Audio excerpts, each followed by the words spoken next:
Hello folks, R1 here. We're going to dive into a realistic battle in ground forces combat on Ash River. I've been messing around with the SU-122 for a while and trying to get used to its incredibly long reload time, and it's a little bit different from my normal play style, so this is me experimenting. I'm about halfway upgraded with this particular vehicle. And then a little later on, I'm going to jump into one of the PE-2 dive bombers. And we're going to see what we can come up with. This was an interesting match. I have to apologize a little bit in advance. I had some difficulties with my computer trying to choke on these recordings. And in fact, the last portion of this replay is going to be from the in-game recording. So we're going to lose some of the detail on that, I'm afraid, as far as the ticket counters and stuff like that. But it was an interesting match, and I wanted to bring it to you anyway. I'm going to start out covering this northern flank and move into position to just make sure that the NPCs and players that may be coming around on this side get stonewalled. I have a little bit of player support on this side.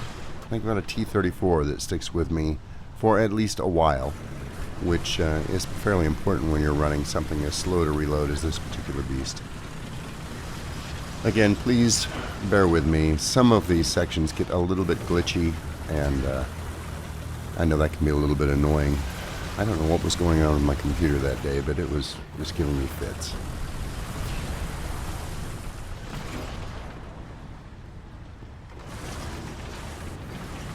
I'm going to take a moment here and deal with a couple of NPC tanks on this side, just to kind of get warmed up and ranged in. Using high explosive at the moment. And really, I have better luck with high explosive than anything else in this vehicle, but that first one was easy. The second one's going to be a little more stubborn. I just have to learn not to play quite as aggressively with this tank, for the most part. Or tank destroyer, I should say. That long reload time leaves you extremely vulnerable. And anyone that's played this particular vehicle knows that. If you're going to be aggressive with it, you'd better take out whatever you're going after in one shot, because you're probably not going to get a second if you decide to close range. And I must have botched that slightly, because I should have been able to take out that NPC tank with one shot. But as we all know, NPCs can be notoriously difficult to kill sometimes for no apparent reason. Well, it's probably because I just placed my shot poorly at this range, but you know what I'm saying. Okay, critical hit. He's going to burn up down there. So, decent start to the match. I got the cliff to the left of me. Just trying to make sure of exactly what the terrain is behind me, just in case. We'll look over to the right. There's my buddy, T-34 1940, I believe. And we've got a few AI tanks over here on our side as well. There's a Stug, I believe, down there in the valley, but I know that if I go for a shot on him, I'm going to leave myself ridiculously exposed. So, there goes the NPC tank I hit a little while ago. But we have a company over to the right. I hit him, and I mess up his cannon barrel, but I do not take him out, unfortunately. And that's going to end up being a little bit costly. Now, the main reason I was happy this T-34 was up here so he could cover me in situations like this where I'm reloading. But unfortunately, he's preoccupied with that Stug down there and appears oblivious to the player coming up on his right. But that's okay. We're just about reloaded it. And now he's not alone. Now we've got two over there, and one of them is moving aggressively on the T-34. So I've got to take him out with this next shot. Fortunately, I get him, although I take some damage in return. Hits my cannon. I'm getting slowly nibbled to death by cats over here. So I'm going to go ahead and do a little side scraping here. Now, that tactic doesn't seem to be quite as effective in War Thunder as it is in World of Tanks, but it does work. Catching it on the front corner or in that steeply angled side armor, in this case, was reasonably effective. But unfortunately, I changed my angle and I end up losing my loader. He's knocked unconscious, and that's the last thing you want in this tank. The two things that'll get you: if you lose your ability to turn, you're hosed. And if you lose your loader, your reload time becomes so unwieldy that you're at a huge disadvantage. Well, that's where I'm at right now, and they're moving to flank me. So I take a chance, and I back over the cliff. And it's a rough landing. I'm going to lose my track. I have to repair, but at least I'm out of their immediate line of fire. And I'm a little bit difficult for them to come after because they'd have to basically commit themselves to going over the edge of the cliff to come down here. So I reload. I'm going to repair as quickly as I can. About 15 seconds left. And they are definitely up there. Poke their nose over to see if they can get a line of fire on me, but I'm too close to the base of the cliff.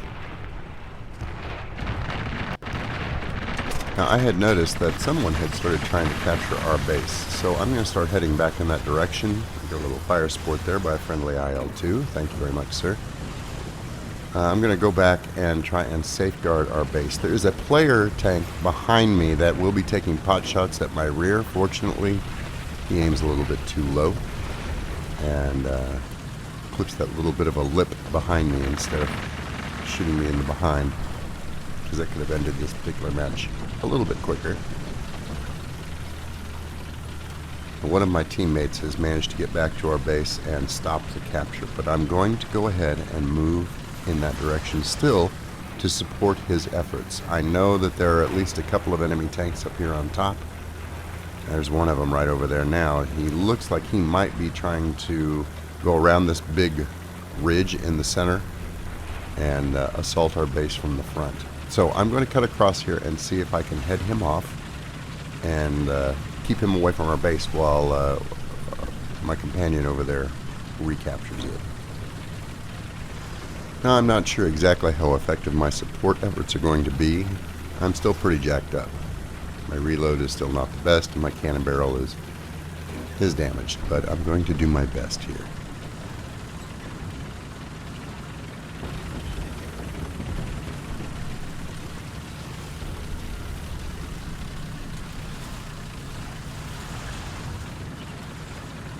We'll see if I can find a good firing position. I think right here at this corner, as long as there's no one up on that ridge to the right, I think this might do okay.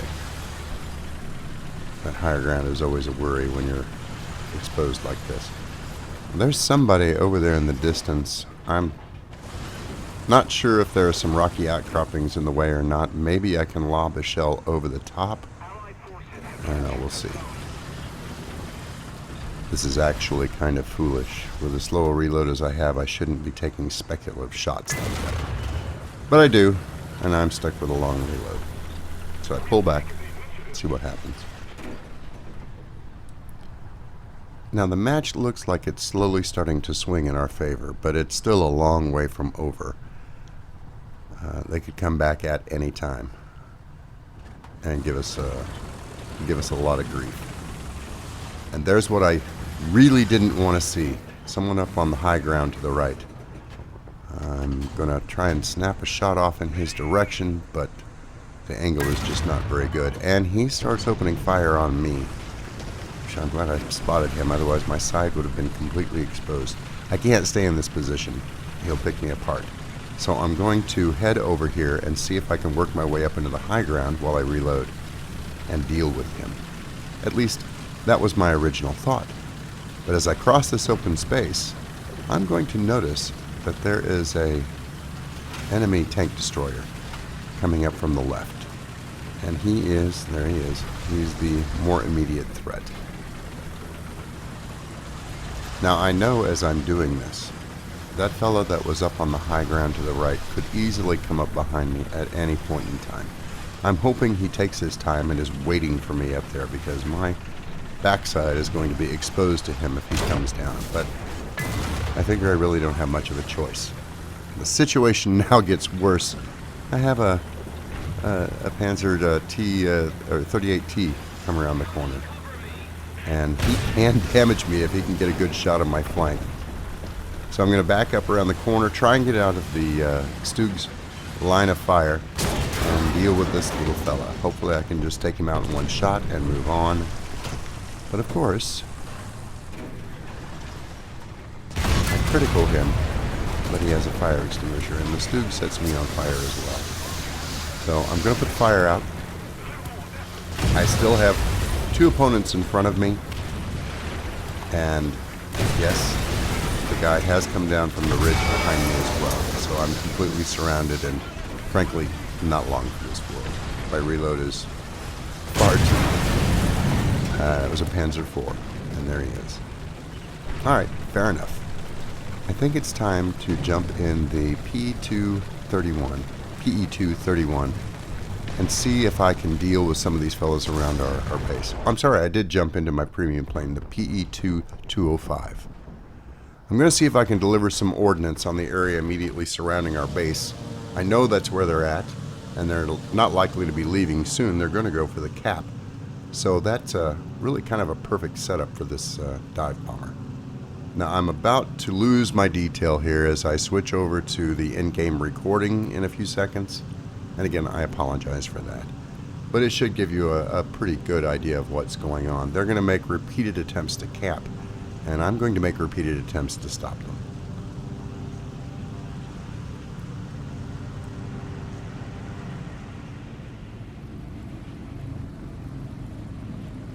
I'm going to bleed off as much speed as I can, otherwise I'll rip my wings right off. And I'm swinging wide to avoid their anti-aircraft batteries. But that's alright, that should put me behind our base. Hopefully they won't be paying any attention to aircraft coming in from behind. And in a way, it's kind of an ideal situation for this dive bomber. I've got 2 500-kilogram bombs on board. Each one of those is easily capable of taking out a tank or 2 in our cap. Ideally, I would catch more than one of the enemy in our cap at the same time, but I'm also feeling a little bit pressed for time here. So, as I come in, you can't see it, but our base is being capped. There he is. I think it's that light tank I was dealing with. And first bomb away. And a direct hit. So, the immediate threat to our cap is gone, but I know there are at least 2 other tanks in the area. I'm going to swing it around and wait.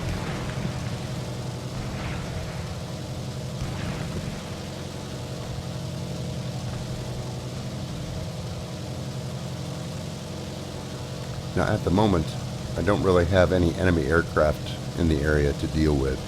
But as I start picking these guys off, I know that's going to change very, very quickly. Fortunately, I think we've got a friendly fighter in the air as well, and that will help. We'll swim back over our base. No, they haven't made a run on it yet. I'm going to exercise some patience. I'm not going to waste this bomb on an NPC target.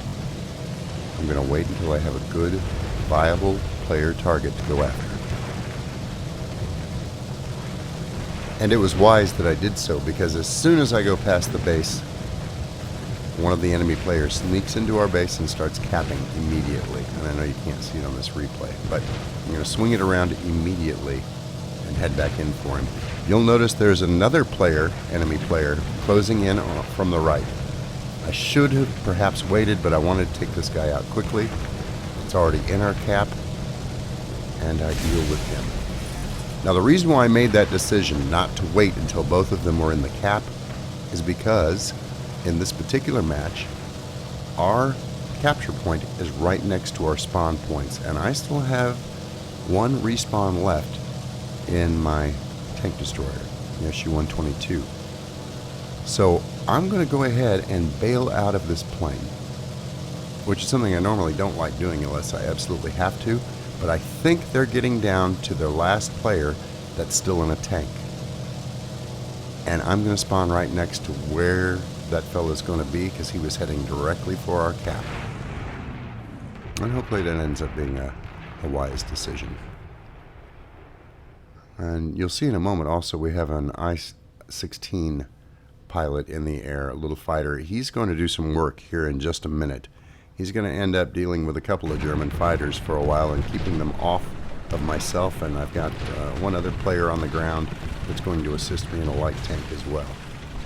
So I-16, well done. But you'll see that in just a second. Yep, there's the last enemy player on the ground. He doesn't see me, and it's a perfect shot. And there he goes. Now it's just a question of recapturing our base and dealing with the last of the enemy players in the air. Now, I'm not going to be able to help out with air targets very well in this. I can't, I don't have enough gun elevation to actually put much effective fire up in the air unless I get just the perfect setup. But I can take this base, and that's what we're going to do. If nothing else, once this base is recaptured, I can drive over and capture the enemy's base, hopefully with little opposition, and we'll end the match that way. I'm just hoping that these players that are spawning back in on their side are in fighters and not in bombers, because I'm going to be a sitting duck out here for a while until this job is done.